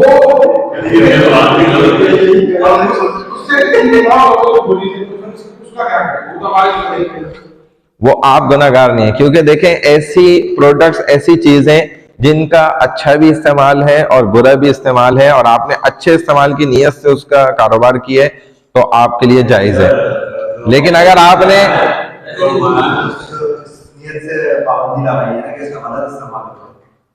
ये पाबंदी भी गलत है, क्योंकि इस्लाम ने पाबंदी नहीं लगाई। इस्लाम क्या कहता है, हर एक को असलाह दे दो, और असलाह रख के जो आदमी ऐसे नमाज पढ़ ले, उसकी नमाज आपकी नमाज से 70 गुना ज्यादा अजर सवाब वाली है। जब आपने असलाह रख के नमाज पढ़ा ना, तो आपके साथ बगैर असलाह रख के पढ़ ले एक बंदा नमाज, तो जिसने असलाह रख के नमाज पढ़ ले उसकी नमाज आपकी नमाज से 70 गुना ज्यादा अफजल है, यानी कि 70 टाइम्स, क्योंकि रसूल सल्लल्लाहु अलैहि वसल्लम ने ऐसा ही अमल किया, और आपने खुद ये हदीस फरमाई, आपने खुद बयान किया कि जो आदमी असलाह रख के नमाज पढ़ता है, यानी उसके पास असलाह है। तो भाई सबके पास, ये तो इस्लाम चाहते हैं कि जब आप 10 लोग मार्केट में बैठे हुए, 10 के पास असलाह है, तो अब लूटने वाला ज्यादा डर खौफ के साथ आएगा। तो यही तो मैं के बता रहा हूं कि ये इस्लामी तरीका नहीं है। इस्लामी तरीका क्या है कि जैसे अमेरिका में हर बंदे के पास असलाह होता है, उन्होंने आपके तरीके को ले लिया है, आपने अपना तरीका छोड़ लिया, छोटा बड़ा सब चलता है इधर, तो बेटा इधर जरूरी नहीं है तुम और रिपीटर ही रखो और ऐसे निकालो, और फिर ये कोई जरूरी है। हाँ हाँ क्या कह रहे हैं? अच्छा हाँ हाँ मैं नहीं कह रहा, रसूल कह रहे हैं सल्लल्लाहु अलैहि वसल्लम। भाई आपका दीन है, नबी अलैहि सलाम ने फरमा दी एक बात, तो वो हदीस है ना, मैं क्या कहूंगा। हाँ गाड़ी की कोर्ट में बैन लगी है, मैं स्मगल करता हूँ, मैं इस क्वांटिटी में स्मगल करता हूँ, तो मैं उसकी सप्लाई फ्री दे रहा हूँ। जो लोकल कंपनीज है वो उस चीज की वजह से डिस्टर्ब है, मैं उसकी तो कुछ नहीं कर रहा, मैं अपना कारोबार कर रहा हूँ। हुकूमत पाकिस्तान को मेरी वजह से जो सही जराए हैं उसके थ्रू लोग मंगा नहीं रहे, टैक्स जमा हो नहीं रहा, जा रहा है टैक्स। हाँ, टैक्स मुसलमान पे है भी नहीं, वो लेना भी हराम है उससे। कंट्री ले ली है ना मेरी वजह से, मैं तो अपना कारोबार कर रहा हूँ, अब मेरी वजह से इनडायरेक्टली कंपनी का भी लॉस हो रहा है, मुझे वक्त का भी लॉस हो रहा है। हाँ, तो मैं बगावत के उसमें आऊंगा या नहीं आएंगे, क्योंकि इस्लाम ये चाहता है कि अवाम को फायदा हो। इस्लाम कहीं ये नहीं चाहता कि रियासत को फायदा हो, हुकूमत को फायदा हो। अगर रियासत कुछ गलत करती है अवाम के साथ, अगर मैं मदद करूँ या जो भी करूँ, लेकिन उससे नुकसान अगर हुकूमत को होता है तो क्या मैं बगावत कर रहा हूँ? नहीं, ये बगावत ये नहीं होती। बगावत क्या हो? बगावत कुछ और होती है। बगावत होती है कि आप खुद जो है अपने मुल्क को तोड़ने पे उतर आए, तो आप नहीं तोड़ थोड़ी रहे ये, और वो भी तरीका वो हो जो इस्लाम के खिलाफ हो। ये तो इस्लाम के मुताबिक अमल है। इस्लाम तो चाहता है आवाम को सबसे ज्यादा फायदा हो। इस्लाम कहीं ये नहीं चाहता कि रियासत को, गवर्नमेंट को फायदा हो। और फिर टैक्स लेना ये तो वैसे ही हराम है। टैक्स लेना मुसलमान से जायज ही नहीं है। इसको अरबी में जिजिया कहते हैं, और जिजिया जनार पहने हुए लोग दिया करते थे। रसूलुल्लाह सल्लल्लाहु अलैहि वसल्लम उनसे लेते थे, यानी कि जिनको कुत्ते वाला पट्टा पहनाते थे गैर मुस्लिमों को, काफिरों को, और अपने मुल्क में रहने की इजाजत देते थे। उनको एक पट्टा पहनाते थे और उनसे जिजिया लेते थे नबी अलैहिस्सलाम। सहाबा ने भी यही करा और यही प्रोसीजर चलाया। यानी कि जिजिया मीन्स टैक्स। मुसलमान के ऊपर टैक्स नहीं है, मुसलमान के ऊपर सिर्फ और सिर्फ ज़कात है बस। ज़कात के अलावा कोई भी चीज उसके ऊपर लागू। अब देख लें, जब हमने टैक्स को, ज़कात से सबसे अच्छा चलता है, सबसे बेहतरीन, क्योंकि ज़कात की परसेंटेज आप देखें अनलिमिटेड है। आप अगर मिसाल के तौर पे 100 रुपए कमाते हैं, आप 200 रुपए भी ज़कात दे सकते हैं। टैक्स में तो ऐसा नहीं है। टैक्स में तो एक परसेंटेज है, फाइलर इतना देगा, नॉन फाइलर इतना देगा, उससे ऊपर कुछ है ही नहीं। हाँ, टैक्स देने से आप अगर बच जाते हैं ना, तो ये जायज है। किसी भी तरह आप हाथ पैर मार के अपने आप को बचा लेते हैं तो वो जायज होता है। और बाकी ये है कि अब तकाफुल का जो कॉन्सेप्ट है ना, ये हाँ करो भाई, ये तो क्वेश्चन आंसर की ही क्लास हो गई फिर। चले, ये है कि भाई आपने बोला था कि तकाफुल के अंदर एक पूल बन रहा है जिसके अंदर लोग पैसे जमा कर रहे हैं, वो जो बंदा है वो तो कैश ही इन्वेस्टमेंट कर रहा है कहीं पे भी, रिटर्न को कैश दे रहा है, राशन नहीं है कि वो खुद को बिजनेस कर रहा है। क्या कैश की इन्वेस्टमेंट में कैश लेना जायज है? कैश की इन्वेस्टमेंट पर जो आपने जिस चीज की पॉलिसी ली है ना, उसको हासिल करना जायज है इनके इस्लामिक रूल्स के मुताबिक। इन दिनों में मेरे पैसे जमा करा है, तकाफुल रेडियस नाम के बाद आप पैसे मालूम तो पड़ता है। हाँ, मैं कैश लेके गया, इसके बाद मैंने बोला भाई ये पकड़ मुझे बता कितना देगा, कितना प्रॉफिट देगा। अच्छा, हाँ सही, ठीक है, ठीक है। ये तो आप मुजारबा कर रहे हैं फिर आगे। हाँ, अब मैं तो इसके साथ कैश की बेसिस के ऊपर, ये मेरा कोई गारंटी नहीं है, हम लोगों का प्रॉफिट शेयरिंग लॉस बराबर नहीं है। ये मुझे बोला भाई मुझे 5% 10% वेरिएबल रखते हैं, मैं बस पे करता रहूंगा, ये मेरे बिजनेस में प्रॉफिट होता है। ठीक है। अब मेरी ये जो इनकम है ये जायज है? हाँ ना, और इस इनकम से जो इंटरेस्ट मैं इसमें डिवाइड करता हूँ वो जायज है? हाँ वो जायज है। मैं इसमें डिवाइड नहीं करता हूँ, अपने पास रख लेता हूँ, क्या वो जायज है? नहीं, वो असल में आपका अगर इनसे एग्रीमेंट हुआ है प्रॉफिट का, तो आपको डिवाइड करना पड़ेगा। नहीं हुआ तो फिर आप अपने पास रख सकते हैं, लेकिन जिस चीज की इन्होंने आपसे पॉलिसी ली है ना, वो उस चीज का नुकसान तो आपके जिम्मे होगा पूरा करना। वो नुकसान पूरा करना आपके जिम्मे होगा। उनकी कमेटी 25 लाख, अब इनको पता नहीं कि पैसे मेरे पास, हमें कहीं भी इन्वेस्ट करते हैं 25 लाख का 50 लाख का, हाँ तो आपको 50 लाख के जो 25 लाख प्रॉफिट है वो देना लाभ की नहीं है। हाँ, वो आपका नहीं है। शरान जो है ना, तो मेरा ये वाकया, हाँ, इसमें पता होना जरूरी नहीं है। एक साहबी ने ऐसे ही किया था, तो उन्होंने जो है ना उनसे जो है वो लिया, इस तरह एक बकरी ली जो मतलब प्रेग्नेंट हामला थी, वो दे के चले गए इनको कि यार ये आप रख लो, मैं थोड़े उसके बाद आके ले लूंगा। फिर वो भूल गए। अब वो बकरी उनके अपने रेवड़ों के साथ रहती रही, उससे बच्चे हुए, फिर उसकी नस्ल और आगे बढ़ी, और बच्चे हुए और हुए। कई सालों बाद उनको याद आया, जब वो वापस आए लेने के, यार वो मैंने आपके पास एक इतना अरसा पहले बकरी रखी थी तो मैं भूल गया था लेना। तकरीबन मतलब 10, 12, 15 साल बाद वो आए, तो उन साहबी ने फिर दिखाया कि भाई ये पूरा रेवड़ है वो आपका। तो उनको यकीन ही नहीं आया, फिर आप मजाक कर रहे हैं शायद। उन्होंने कहा नहीं, हकीकत में जो आप बकरी रख गए थे उससे इतनी ज्यादा बकरे बकरियां बन गए, तो ये पूरा रेवड़ ही आपका है। तो उनको तो पता ही नहीं था, वो तो कर सकते थे कि 2-4 दे देते उन्हीं में से, लेकिन उनको पता था कि ये उसूल है शरीयत का कि वो जितना भी है ना माल इन्हीं का है। हाँ, वो ये कर सकते हैं कि यार जो इसमें मेरा खर्चा हुआ है ना वो आप मुझे दे दें, ये उनका हक बनता है। लेकिन उन साहबी ने तो कहा नहीं, मुझे कुछ नहीं चाहिए, मैं तो इनको जंगल से ही चराता रहा हूँ, मुफ्त में ही पानी पिलाता था, वो वहीं चरती थी। और माशाल्लाह इतना बड़ा रेवड़, पता नहीं कितने हजारों पे मुश्तमिल थी, वो सब फिर लेके चले गए। तो यही है तरीका, भले उसको ना भी पता हो ना, उसके पैसे से जितना फायदा हुआ वो उसी का ही होगा। हाँ, फिर ये है उसका तरीका कि आप इनको इन्फॉर्म करके ना फिर इन्वेस्ट कर दें। अगर ये इजाजत देते हैं, आप तय कर लेते हैं यार मुझे भी उसमें से इतना परसेंटेज, तो फिर आप ले सकते हैं, वरना नहीं। अच्छा, वाज़े तौर पे कुरान हदीस ने ये तसव्वुर दिया है, हाँ बस होने वाला है। कुरान और हदीस में इमदाद, एक दूसरे की मदद करना, ताउन करना, इसकी बहुत ज्यादा इसकी तरफ रागिब किया गया है। और एक दूसरे की साथ जो है ना मदद करने का तकाफुल एक बुनियादी तरीका है। अल्लाह कुरान में भी कह रहे हैं वतावनु अलल बिर्रि वत्तक़वा, यानी कि नेकी के काम के ऊपर और गुनाह से बचने पर एक दूसरे की मदद करो। तो अब ये वही चीज है कि किसी का नुकसान से उसको बचाना और उसकी मदद करना, किसी भी तरह के नुकसान से बचाने के लिए, ये एक नेकी का काम है। इस वजह से कहा जाता है कि तकाफुल का कॉन्सेप्ट यहाँ से जायज करार दिया गया है। बस इसको पूरा कर लें फिर। अच्छा, इन्नमल मुमिनूना इख्वा, ये आयत भी मैंने आपको बता दी, सूरह हुजुरात की है, आयत नंबर 10 है। यहां से ये कॉन्सेप्ट मिलता है कि मुसलमान के आपस में भाई हैं। ये बस एक आधी रह गई, इसको कंप्लीट कर लेना।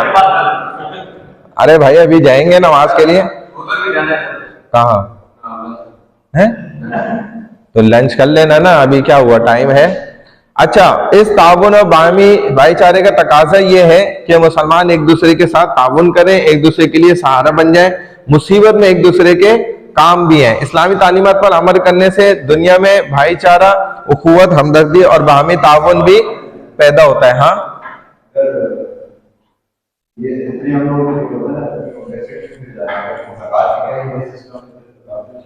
होना चाहिए ना, लेकिन मसला क्या है,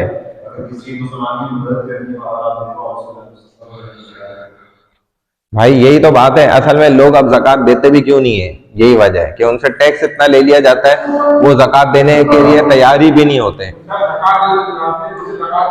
तो ये नहीं, खारिज तो खैर नहीं है, इनकार करने वाला खारिज है, ना देने वाला खारिज नहीं है। ज़कात देना ये फर्ज है, जिसके पास माल है वो उसकी ज़कात देगा। टैक्स देने की कंडीशन में ज़कात माइनस नहीं होती, ज़कात अपनी जगह बरकरार रहती है, बाकी रहती है, वो तो आपको देना ही देना है। एक साहबी ने नबी अलैहिस्सलाम से पूछा कि अल्लाह के रसूल सल्लल्लाहु अलैहि वसल्लम, मैं अपने ऊँट को बांधकर अल्लाह पर तवक्कुल करूं या खुला छोड़ दूं, फिर अल्लाह पे तवक्कुल करूं? नबी अलैहिस्सलाम ने फरमाया कि ऐसा नहीं करो, बल्कि पहले ऊँट को बांध दो, फिर अल्लाह के ऊपर तवक्कल करो, और यही उसका तरीका है। तो ये कहते हैं कि देखें, वो एक जरिया जो नबी अलैहिस्सलाम ने बताया और समझाया ना, तो यही वो जरिया क्या है, तकाफुल है, कि आप पहले से एश्योरिटी ले लें, अपने नुकसान की तलाफी का जरिया पहले से ही ढूंढ लें और फिर इस पर आप अमल कर लें। तकाफुल का निज़ाम में कंपनी की हैसियत वकील या मैनेजर होती है। सबसे पहले कंपनी तकाफुल निज़ाम की बनाई जाती है। शेयर होल्डर कुछ रकम जो है बाकायदा वक्फ करते हैं और इसको पार्टिसिपेंट्स तकाफुल फंड कहा जाता है, पीटीएफ। एक वक्फ पूल या फंड कायम किया जाता है जहां उन शेयर होल्डरों की हैसियत वक्फ कुनंदा की होती है। वक्फ फंड का होता है अक़्द तबर्रुअ से अरकान जो भी वहां मौजूद है उनका ताल्लुक महज वक्फ फंड की मिल्कियत वक्फ कुनंदा से वक्फ की तरह मुंतकिल की जाती है। अलबत्ता इस वक्फ से मुनाफा जो है वो सब लोग उठाते हैं, जो उसका वकील भी बना है वो भी उठा रहे हैं, मुजारिब है वो भी उठा रहे हैं, और जो रब्बुल माल हैं जिन्होंने वो पैसा वहां पे वक्फ के साथ रखा है वो भी उससे फायदा उठा रहे होते हैं। फिक़्ह से इस्तिदलाल किया है शरीयत के मुताबिक। मुजारबा में होता यही है, लेकिन मुजारबा में आप किसी के नुकसान के जिम्मेदार नहीं होते, आप किसी के नुकसान के जिम्मेदार नहीं होते मुजारबा में। ये डिफरेंस है तकाफुल में कि आपने पैसा रखा है, दिया है, और आप जिम्मेदार भी हैं हर एक के नुकसान के। मिसाल के तौर हम 10 पार्टनर हैं, उन्होंने पैसा इन्वेस्ट किया है, तो आप 10 के 10 में से हर 9 उस 10वें बंदे के नुकसान का जिम्मेदार है, उसको पूरा करेगा।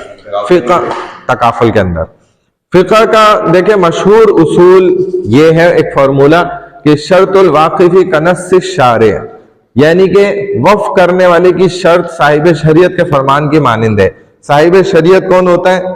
जिसको शरीयत के कवानीन और उसूल की बहुत ज्यादा नॉलेज हो और उसकी बात जो है ना वो शरीयत के मुताबिक मानी और समझी भी जाती हो।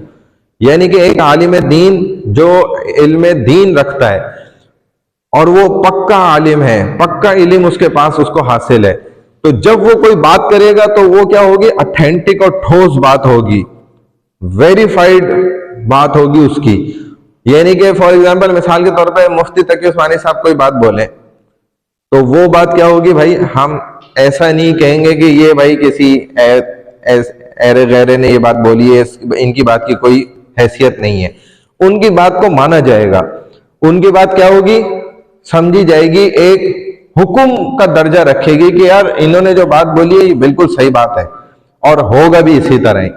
तो ऐसा फर्द बात करने वाला इसी को कहा जा रहा है जो साहिब शर्त की, शरीयत की शर्त होती है ना, वो ही हैसियत वक्फ करने वाले की होती है। यानी कि सेम एज इट इज जो वाकिफ है ना वक्फ करने वाला है वो इक्वल टू साहिब शरीयत के हुक्म के मुताबिक होता है। यानी कि उस आदमी ऑथेंटिक पर्सन की बात जितनी हैसियत रखती है उतनी ही हैसियत वक्फ करने वाले बंदे की भी बात की होती है कि उसने अपना माल या अपनी कोई भी चीज उसने वक्फ करी है, उसको भी बड़ा ऑथेंटिक समझा जाता है। वक्फ फंड में कुछ शराइत आयद करते हैं जिसमें एक शर्त ये भी होती है कि जो शख्स भी उस वक्फ फंड को अतिया देगा उस वक्फ फंड से वक्फ शराइत के मुताबिक वो फवाइद का मुस्तहिक होगा। अब जितने भी लोग उस मनी पूल सिस्टम के अंदर पैसा इन्वेस्ट कर रहे हैं उन सबको ये प्रॉफिट भी मिलेगा और उनका नुकसान भी पूरा किया जाएगा। इस शर्त के ऊपर वो अपना पैसा वक्फ कर रहे हैं। बात समझ आ गई? ये भी एक शर्त उसमें लगाई जाती है। अब देखें वक्फ के अंदर चूंकि इस बात की गुंजाइश है कि वो मखसूस तबके अफराद के लिए हो, मसलन कोई शख्स अपने बाग को इस शर्त के साथ वक्फ करे कि उसका फल सिर्फ फला शख्स को या मेरी औलाद को दिया जाए या मेरी जिंदगी में मुझे ही मिलता रहे। शरअन ये शर्त लगाना दुरुस्त है। मैंने अपना बाग अपनी ही जिंदगी में, साहबा ने ऐसा किया है, ठीक है, मैंने वक्फ कर दिया और मैंने ये शर्त लगा दी कि भाई जब तक मैं जिंदा हूं ना तो इस बाग से निकलने वाला फल मुझे मिले, तो मेरी जिंदगी तक मुझे मिलेगा, उसके बाद ये गरीबों के लिए हो जाएगा, उनके लिए वक्फ हो जाएगा। या मैंने शर्त लगा दी मेरे फलाने बच्चे को मिलता रहे, मेरे घर वालों को मिलता रहे, फलाने शख्स को मिलता रहे, तो ये शर्त लगाना असल पॉइंट समझ लें कि जायज है। शरअन ये शर्त लगाना गलत नहीं है। इसी पॉइंट ऑफ व्यू से वहां भी जब हम पैसा वक्फ कर रहे हैं तो हम शर्त लगा के कर रहे हैं, जो कि शर्त लगाना क्या है? जायज है, गलत नहीं है। इसी के मुताबिक शर्त लगाना ना सिर्फ जायज बल्कि मुंदरजा वाला उसूल की रोशनी में उनकी पाबंदी करना भी लाजमी होगा। जो शर्त लगाई गई है उस शर्त के मुताबिक उसका ख्याल रखना भी उनकी जिम्मेदारी है, जो मुजारिब हैं जिनके पास वो पैसा वक्फ किया गया है। इसी तरह तकाफुल सिस्टम में वक्फ करने वाला वक्फ के मसाले के पेश नजर वक्फ के दायरे को मखसूस अफराद तक महदूद और वक्फ फंड से इस्तेफादा करने की मखसूस शराइत मुकर्रर कर सकता है। कोई भी खास रिक्वायरमेंट्स है ना, स्पेशल मखसूस उसने कोई शर्त लगाई है और वक्फ करने वाला वो आदमी है, तो वो शराइत भी उसकी बिल्कुल मानी जाएंगी, वो वैलिड होंगी। अब देख लो तकाफुल की ना दो किस्में हैं। फर्स्ट क्या है? General takaful, second family takaful. ये चलो ब्रेक के बाद देखते हैं। 1:40 पे कंटिन्यू नहीं, बहुत जल्दी मैंने ब्रेक दे दिया। मैं भी नमाज पढ़ूंगा, खाना खाऊंगा, आ जाऊंगा। अच्छा, जब आ जाओगे ना तो दोबारा हम अटेंडेंस ले लेंगे, क्योंकि फर्स्ट उसमें अटेंडेंस नहीं लगी थी। और एक असाइनमेंट है, वो मैं लास्ट में ही बताऊंगा, असाइनमेंट भी है, इसलिए जाना नहीं।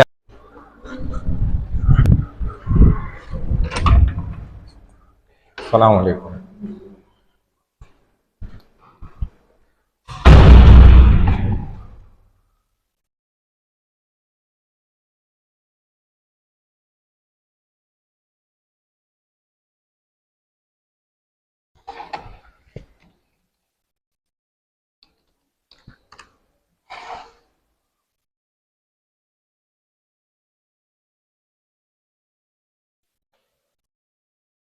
अच्छा जी, बिस्मिल्लाहिर्रहमानिर्रहीम।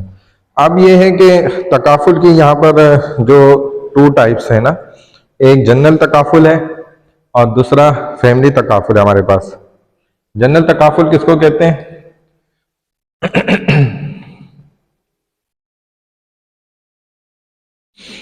ये आ गया, यानी कि जो आम तौर पे तकाफुल किया जाता है ना,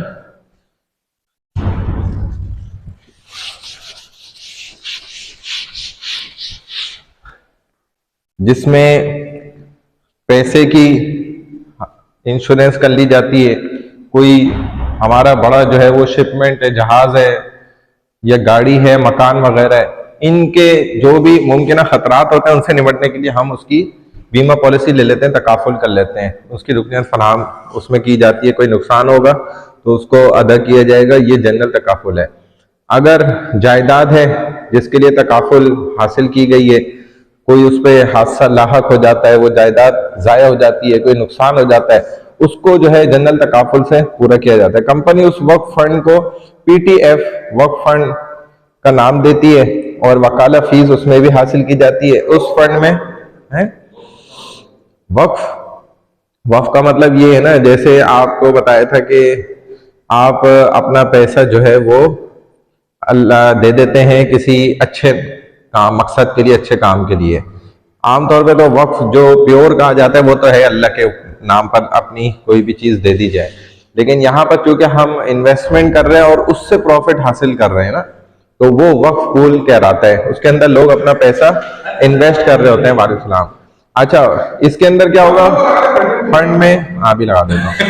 मौजूद रकम को सरमायाकारी की गर्ज से शरी कारोबार में लगाती है। ये इस्लामिक बैंक करती है इस कंडीशन के अंदर। जो हम पढ़ लेंगे, बैठ के पढ़ा देता हूँ। ये तकाफुल के अंदर ऐसा ही होता है, यानी कि जनरल तकाफुल की बात हो रही है। उसके बाद सेकंड अभी आ रहा है, आगे बैठ जाए। हुई है ना ब्लैक बोर्ड पे? आप हमें पहले स्लाइड भेजें, हम पढ़ेंगे। तो ब्लैक बोर्ड पे हुई है तो है आप लोग। हम अगले क्लास से ही करेंगे। लो, तो ये तो बहुत पहले से भेजी हुई है स्लाइड्स। कभी तो अपलोड करिए। चलो बैठ जाओ अभी बहरहाल। अब जनरल तकाफुल के अंदर ना, जैसे आपने अपनी गाड़ी का कर लिया, अपनी जायदाद का, जहाज, इस तरह आपका मकान है, बैठ जाए, तो उसमें कोई भी नुकसान होता है उसको इससे पूरा किया जाएगा। मुख्तलिफ शरीय सूरतें हैं। इस्लामिक बैंकिंग क्या करते हैं, इस तकाफुल के अंदर आपका जो वक्फ पूल के अंदर सरमायाकारी होती है, आपने जो पैसा इन्वेस्ट किया होता है उसको शरीयत के ऐन तकाजों के मुताबिक आगे इन्वेस्ट कर रहे होते हैं। और रब्बुल माल वो होता है जिसने पैसा इन्वेस्ट किया है, और जो बैंक है यहाँ पर वो मुजारिब है, जबकि नफा का खास परसेंटेज जो है ना वो तय हो जाता है उस रेशो वाइज जो है मुजारिब को, और इसी तरह रब्बुल माल को अपना उसमें से प्रॉफिट हासिल होता है, गेन करते हैं। फैमिली तकाफुल,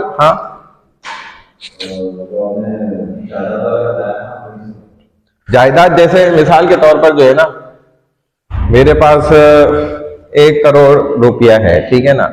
अब वो 1 करोड़ रुपया मैंने इधर जो है ना जनरल तकाफुल के अंदर उसको मैंने पॉलिसी वाइज जो है ना उसका बीमा करवा लिया कि भाई ये 1 करोड़ रुपया जो है ना, ये अगर किसी सूरत में चोरी हो जाए तो फिर मुझे इस तकाफुल के जरिए से उस नुकसान को पूरा किया जाएगा। तो अगर वो चोरी हो जाता है, नुकसान हो जाता है, जल जाता है, या कोई भी ऐसा उसके साथ मामला पेश आ जाता है कि वो जाया हो गया, तो इस पॉलिसी के थ्रू वो नुकसान मेरा पूरा किया जाएगा। ये वो 1 करोड़ रुपया नहीं है जो मैंने तकाफुल फंड के अंदर दे दिया, ये वो नहीं है। ये वो रुपया है जो मैंने हिफाजत से कहीं रख लिया है और मैंने उसकी पॉलिसी करवा ली है। और पॉलिसी ऐसे भी नहीं ली जाती, हाँ, पॉलिसी ऐसे भी नहीं ली जाती, वो पूरा देखते हैं कि आपने उस पैसे को किस तरीके से सेव किया हुआ है। अगर आपने मिसाल के तौर पर रोड पर ही रख दिया है तो वो उसकी पॉलिसी थोड़ी दी जाती है। तो आप सेफ्टी के पूरे तकाजों को, रिक्वायरमेंट्स को कंप्लीट करते हुए फिर आपको पॉलिसी ये मिल जाती है, फिर उसका नुकसान होता है तो वो पूरा किया जाएगा। फैमिली तकाफुल, लाइफ तकाफुल क्या है? आपने अपनी जिंदगी का, अपने घर वालों की जिंदगी का तकाफुल लिया, ठीक है ना।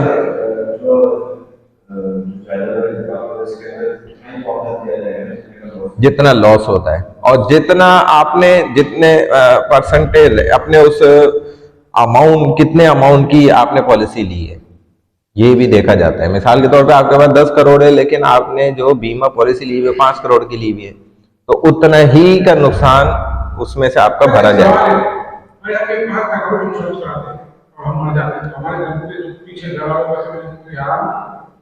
तो यही तो है ना मसला कि ये पॉलिसी लेने वाले को गुनाह है।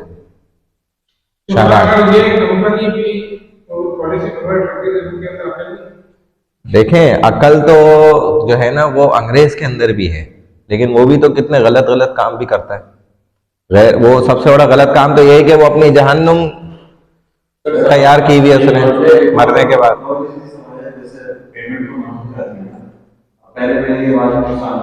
हाँ, तो देखें यही तो बुराइयां है ना, गरर है, अनसर्टेनिटी और सारा कुछ इसके अंदर।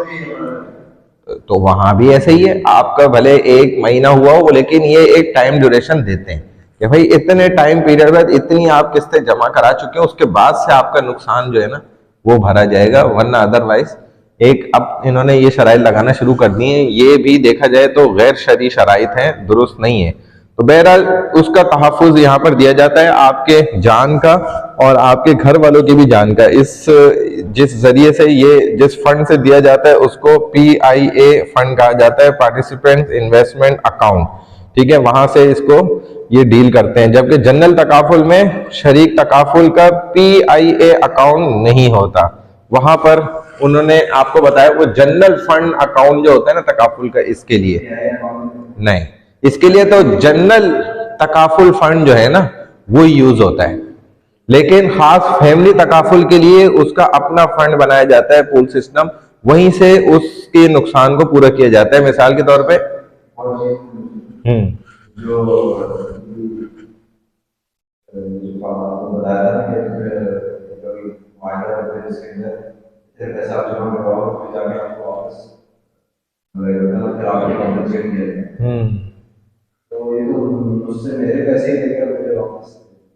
नहीं ना, देखें आपका से तो वो एक उसकी हिफाजत की जमानत की फीस लागू कर रहे हैं। मैं एक बात कर रहा हूं, हाँ, मैं वैसे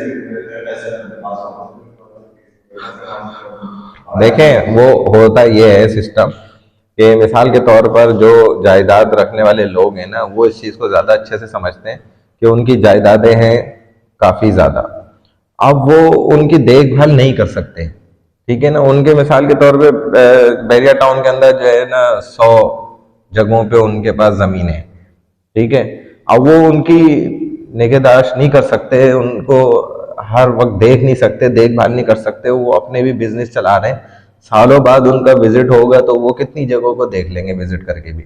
तो अब उनको डर लगा रहता है यार कब्जा नहीं हो जाए, कहीं ये मसला ना हो जाए, वो ना हो जाए, पेपर वर्क उनका क्लियर है, हर चीज क्लियर है, तो ऐसे वो उनकी इंश्योरेंस करा लेते हैं, तकाफुल करा लेते हैं। अब वो अगर मिसाली तौर पे कब्जा भी हो जाती है या जाया भी हो जाती है, कोई भी कंडीशन ऐसी होती है, तो उनको चूंकि वो डर लगा हुआ था उसकी वो सालाना फीस जमा कराते रहते हैं। तो वो रिकवर हो जाती है। इस तरीके से बहुत से लोगों के पास और भी किस्म की जायदादें होती हैं, तो उनके नुकसान से बचने के लिए तकाफुल पॉलिसी इंट्रोड्यूस कराई गई।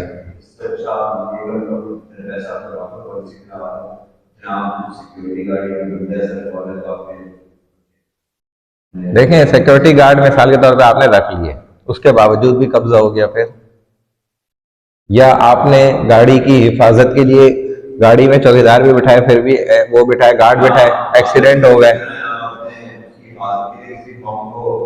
ठीक है, जलजला आया, आपकी इमारतें गिर गई, तो आप कितने भी गार्ड रख लें, इसका ताल्लुक उस पॉइंट ऑफ व्यू से नहीं है।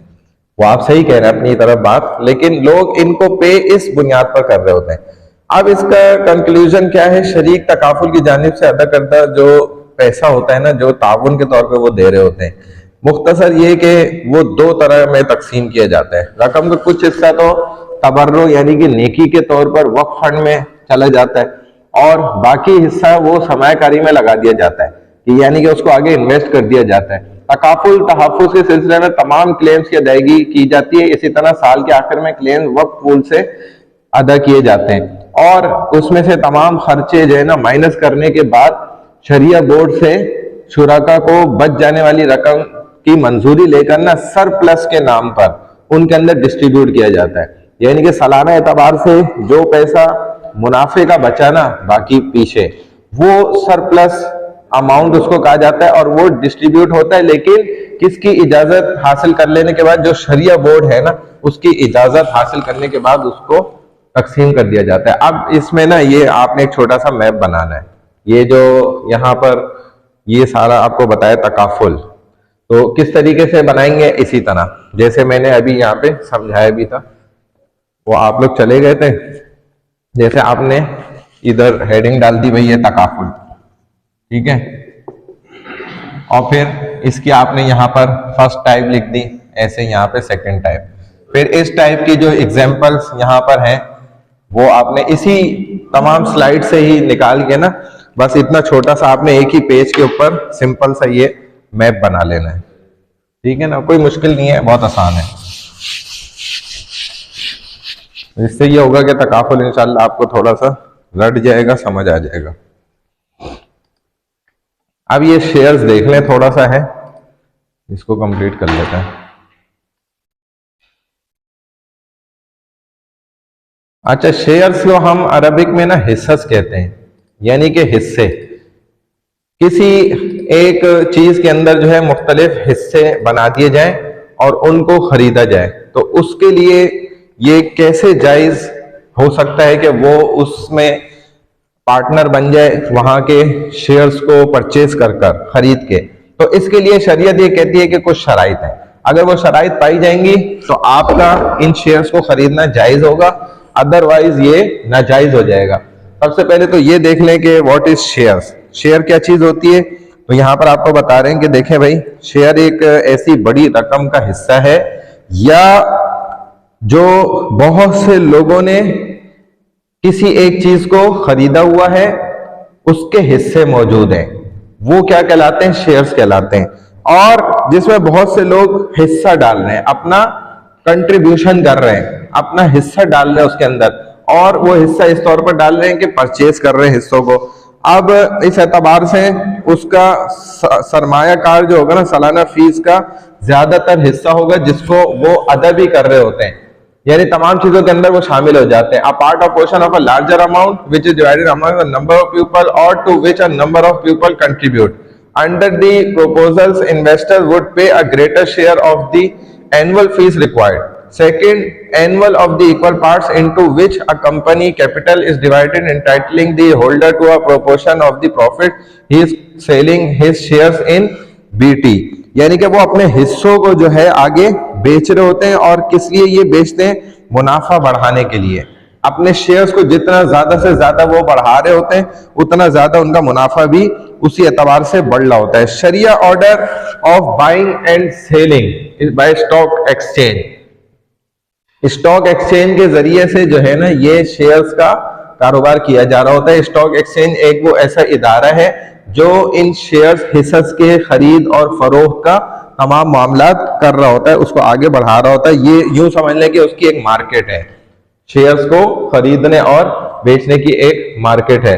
अब यहाँ पर ये बात समझें कि इनके तमाम जो शेयर्स हैं ना, उनको किन शराइत की बुनियाद पर हम हासिल कर सकते हैं। तो मैंने इधर उर्दू में जो है ना सारे जमा कर दिए, आगे इंग्लिश में भी सारे पॉइंट आ रहे हैं। तकरीबन 7 पॉइंट्स हैं ये टोटल। अगर ये जिस शेयर कंपनी के अंदर या किसी भी शेयर्स के हिस्से के अंदर मौजूद हैं तो आप उनके शेयर्स को बाय कर सकते हैं, सेल कर सकते हैं, खरीदो फरोख्त कर सकते हैं। अदरवाइज उनको खरीदो फरोख्त करना उनकी वो नाजायज हराम होगा। सबसे पहली बात यह है कि देखें शेयर की खरीदो फरोख्त में अगर ये शराइत होंगी तो वो जायज होगा, वरना नहीं। सबसे पहला, जिस कंपनी के शेयर की खरीदो फरोख्त की जा रही है वो एग्जिस्ट करती हो, उसकी प्रेजेंस हो, वो कंपनी हकीकत में मौजूद हो। फॉर एग्जांपल KSC कंपनी है तो उसका वजूद है, हमें पता है भाई ये एक इलेक्ट्रिक कंपनी है और बिजली सप्लाई करती है, ये मौजूद है, एग्जिस्ट करती है, इसकी प्रेजेंस है। सेकंड पॉइंट क्या है, उस कंपनी के टोटल असासे जो है ना, एसेट्स, कंप्लीट एसेट्स, वो टोटली प्योर कैश पर हो, यानी कि नकदी सूरत के अंदर उसके असासे वो आपके लिए मौजूद हो खरीदने के लिए, यानी कि चीजें ना हो, यानी कि उसके एसेट्स में कैश में आप वो उसके हिस्से खरीदें। आप प्रोडक्ट्स के जरिए से उसके हिस्से ना खरीदें। आप बोले भाई मैं अपना वो फलाना घर आपको रखवा देता हूं और मुझे इतने हिस्से दे दें, तो ये जायज नहीं होगा, ये नाजायज है। बल्कि उस कंपनी की जो मिल्कियत में जामिद असासे भी मौजूद होना जरूरी है। जो ये देखें, इसके अंदर गबन धोखेबाजी आ सकती है और जहालत है इसके अंदर। कल को आपके घर की कीमत बढ़ेगी तो मसाइल पैदा होंगे। आप बोलेंगे भाई मेरे शेयर्स मुझे और दिए जाएं इसके बदले में, और इसके अंदर लड़ाई पैदा होगी। या गिरेगी तो वो आपकी शेयर्स को कम करने की कोशिश करेंगे। बहरहाल ये इक्वल एक साथ नहीं रहेगी, आगे बढ़े, आगे ऊपर नीचे होगी। दूसरा, उस कंपनी की जो मिल्कियत में एसेट्स मौजूद है ना, वो हवाई एसेट्स नहीं होने चाहिए। जैसे बहरिया टाउन जब शुरू हुआ तो हवाई जमीनें थी, कोई जमीन का अगर कहीं वजूद भी था ना तो वो हवाओं में था, यानी कि ऑथेंटिक और कंप्लीट उनकी प्रेजेंस जो है ना वो इनके हाथ में मिल्कियत में नहीं थी, इनके मिल्कियत के अंदर, ऑनरशिप के अंदर मौजूद नहीं है। तो ऑनरशिप में ऐसे एसेट्स होना जरूरी है जिनको वाकई जो है जामिद एसेट समझा जाता है, यानी कि ठोस, जो मजबूत एसेट्स होते हैं कि हाँ यार कंपनी है, इसका प्लांट है इतना बड़ा, फला फला फला फला इलाकों में, जगहों में लगा हुआ है, मौजूद है और चल रहा है। कंपनी का कुल या कम से कम अक्सर सरमाया हलाल हो, यानी कि एक कंपनी ऐसी है कि उसका कुछ हिस्सा हराम भी है तब भी उसके शेयर्स खरीदना हलाल होगा। तो आप उन हिस्सों में से ही बाय कर रहे हैं जो कि हलाल है, आप हराम जो एसेट्स हैं उनमें से नहीं कर रहे। लेकिन 50% से अबव उनके एसेट्स क्या होने चाहिए, जायज और हलाल होना, ये शर्त है। 4th नंबर पे क्या है पॉइंट, कंपनी का कारोबार जायज हो, हराम अशया के कारोबार पर डिपेंड न करता हो, यानी कि हलाल काम कर रहा हो, हराम काम कर रही है वो कंपनी, तो उनके शेयर्स लेना भी नाजायज हो जाएगा। 5th नंबर पे शेयर्स की जो सेल परचेज है, खरीदो फरोख्त में तमाम शराइत की पाबंदी जो है वो शरीयत के ऐन तकाजों के मुताबिक की जा रही हो। शेयर्स खरीदने के बाद वो मुकम्मल तौर पर खरीदार की मिल्कियत में आ जाए। ऐसा ना हो कि शेयर्स हकीकत में उन्हीं की ओनरशिप में मौजूद है, आपको सिर्फ जो है ना उसका एक जो है कागज पकड़ा दिया गया है, हकीकत में वो शेयर्स आपकी मिल्कियत ओनरशिप के अंदर ट्रांसफर नहीं हो रहे। इसके बाद उन्हें आगे फरोख्त किया जाए। जब तक आपकी ओनरशिप में एक चीज नहीं आएगी मिल्कियत में, आप उसको आगे नहीं बेच सकते। अगर ऐसे मामला है कि आपकी मिल्कियत में नहीं आती और आप भी बस घर बैठे बैठे उनको आगे बेच रहे हैं तो ये भी दुरुस्त नहीं है। खरीदार की मिल्कियत मुकम्मल होने और कब्जे से पहले शेयर्स आगे फरोख्त करना जायज नहीं है। इसी तरह फर्जी खरीदो फरोख्त भी ना की जाए। अच्छा, रिजर्व एहतियाती तौर पर हासिल शुदा जो मुनाफा कुल का कुल शेयर्स होल्डर में तकसीम किया जाता हो और एहतियात के तौर पर रिजर्व में कुछ ना रखा जाता हो अलग से, क्योंकि बहुत सी कंपनीज क्या करती हैं, एहतियात की बुनियाद पर एक अमाउंट रिजर्व के तौर पर जो है ना बचा के रखती हैं ताकि हमारा बाद में होने वाले नुकसान को वो पूरा कर सके, जो एक एहतियाती तदबीर होती है। तो 6 पॉइंट यही है कि वो टोटल प्रॉफिट डिस्ट्रीब्यूट किया जाता हो शेयर होल्डर्स के अंदर। कुछ भी रिजर्व पे वो कंपनी पैसा ना बचा के रखती हो, अगर रखती है तो उनके शेयर भी खरीदना नाजायज होगा। शेयर्स की खरीदो फरोख्त के हैं कुछ परसेंटेज ना रिजर्व पे कंपनी रखती है, मिसाल के तौर पे 1000 रुपए, तो ये रखना ही गैर शरी तरीका है, शरीयत के मुताबिक नहीं है। लास्ट पॉइंट क्या है, शेयर्स की खरीदो फरोख्त के दौरान डायरेक्टली और इनडायरेक्टली ना सूद और जुए के किसी भी मुआहदे का वो हिस्सा बनने से बचें। हाँ,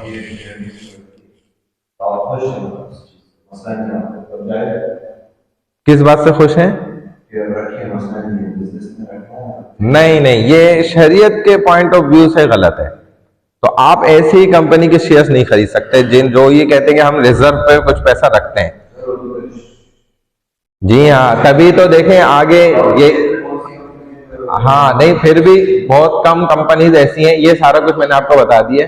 बाकी यहाँ पर इसीलिए आगे जो है ना ये बात आप बताएंगे कि ज्यादा बेहतर यही है कि आप शेयर से एतराजी करें, दूर रहें, बचें, क्योंकि ये अक्सर कंपनीज क्या है इन तमाम शराइत के मुताबिक काम नहीं करती हैं। और हदीस में भी ये बात साबित है, रसूलुल्लाह सल्लल्लाहु अलैहि वसल्लम से भी, नबी अलैहि वसल्लम ने भी यही फरमाया कि जिस चीज पर, जिस माल पर, जिस खाने पर, जिस रोटी पर मेरा कब्जा नहीं है, मैं उसको आगे बेच भी नहीं सकता और उस चीज को मैं इस्तेमाल भी नहीं कर सकता जब वो मेरे कब्जे के अंदर पोजीशन में मौजूद नहीं है, जो कंप्लीट पोजीशन होती है। तो इसी वजह से शेयर्स के मामला जितने भी अक्सर हो रहे होते हैं ना, ये हवाई होते हैं और उनसे नबी अलैहिस्सलाम ने मुकम्मल तौर पर मना किया है। शेयर्स के हुर्मत की असल वजह यही बात है कि जब तक ये तमाम 7 शराइत जो आपको कंप्लीट बताई गई हैं ये मौजूद नहीं है शेयर्स के अंदर, तो उनका मामला आगे करना क्या होगा, जायज नहीं होगा, हलाल नहीं होगा, वो हराम हो जाएगा। बात समझ आ गई? 7 शराइत क्या थी, एक दफा रिपीट करो।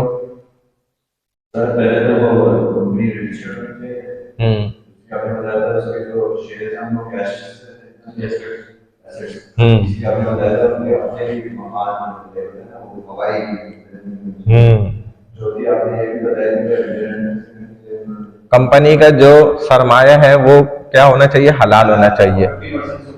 हाँ, 50% से ऊपर हलाल हो कम अज कम।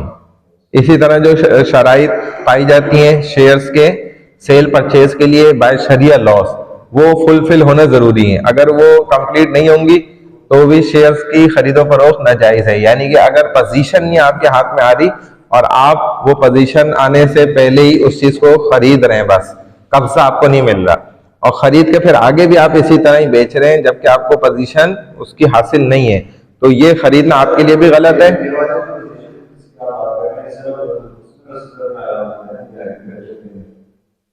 किन चीजों में? तमाम चीजों के अंदर है।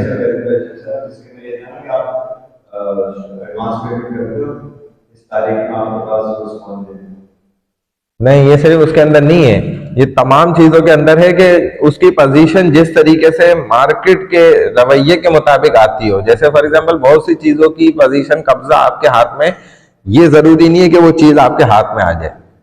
उसका पेपर वर्क आपने कंप्लीट कर लिया, वो आपकी हो गई, वो भी उसका कब्जा ही कहलाता है क्योंकि आपको कंप्लीट जेन्युइन उसके पेपर मिल गए, ठीक है, तो ये भी कब्जा है। लेकिन किसी भी तरह से कंप्लीट पोजीशन उसकी हासिल होना ये जरूरी है, इनकम्प्लीट नहीं होनी चाहिए। 6 पॉइंट क्या था कि रिजर्व के तौर पर वो कोई भी अमाउंट को ना पीछे रखते हो वो कंपनी वाले जिसके आप शेयर्स खरीद रहे हैं। अगर वो रिजर्व अमाउंट अपने पास रखते हैं एहतियात के तौर पर, तो उनके शेयर्स भी खरीदना दुरुस्त नहीं होगा।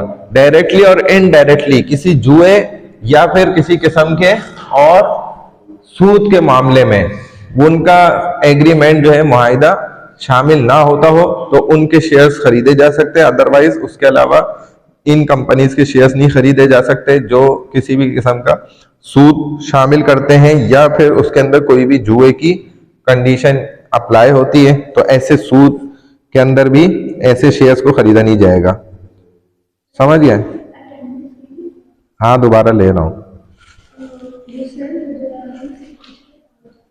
किनके पास? अच्छा, चली जाए फिर। हाँ मैं लगा रहा हूँ। क्या नाम पूरा क्या आपका? रुक जाओ देख लो, नाम आपका आ रहे हैं नहीं।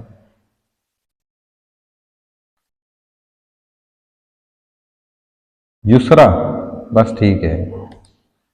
और कौन है जिसकी लगी नहीं थी अटेंडेंस? नाम बताएं। मेरे ख्याल से 2 रहती है ना क्लासेस, 2 रह गई, 2 रह गई हैं मेरे ख्याल से तो। हाँ सही है। हाँ भाई नाम बताएं। हमजा भाई किधर है?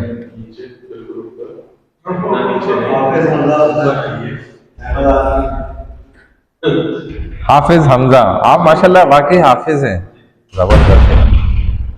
अल्लाह ताला पक्का हाफिज रखे सारी जिंदगी। और अयान खान का है? ये आपने नीचे रखा हुआ है इनका। और कौन है? अहमद आलम, बस हो गई हो गई। यहाँ नहीं पढ़ना सर, हमारे पे इल्जाम आ जाएगा। हाँ? कौन? ये ताहा क्या हो गया इसको टांग? वो एक के इधर मक्खी ने भी काटा, बस ने मुझे तस्वीर भेजी, इतनी बड़ी, वो ऐसा फूला हुआ बेचारे का। वो उसका नाम पहले उसने काट लिया ना इसको, उसका नाम उसका नाम पता नहीं क्या है, सिंधी लड़का है वो कोई, उसने भेजी मुझे तस्वीर। यार वो दूसरा लड़का भी उसका बता रहा था कि सर उसकी लगा दें उसको, मक्खी ने शादी से वापस आ रहा था, मक्खी ने काट लिया। इसने मीठा मीठा ज्यादा खाया होगा। वो रस लेने आई होगी, रस। हाँ कहीं से भी ले लेती हैं वो तो, उनको तो भाई वो कांटों वाले उससे ले लेती हैं, दरख्तों से, फलों से, वहां से भी ले लेती हैं। उनको तो रस चाहिए। हाँ ये है शाजेर मुश्ताक, शाजेर। हाँ शाजेर के, चलो इसकी लगा। अच्छा बस, बाकी कोई नहीं आया ये लोग। रिदा, रिदा फातिमा कौन है? पहले एक क्लास में उस लड़के के साथ बैठी हुई थी ना, ये जो वो आप लोग के साथ नहीं था, तीसरा लड़का पिछली दफा? नहीं प्रेजेंटेशन में जो था पिछली दफा आप लोग के साथ, वो हमारी क्लास की नहीं थी। तो ये फिर कौन है? ये तो आई नहीं है, एक दफा भी नहीं आई, इसका मतलब नोटिस भिजवा दो सर, अगली क्लास में आप चाहिए। नहीं नहीं मुझे क्या जरूरत है ना यार। तो आप लोग नोटिस आप लोग भेजे, फिर आप लोग वाकई हो सकती है कंप्लेन। क्या नाम था इसका? निदा, रिदा, रिदा फातिमा। चलो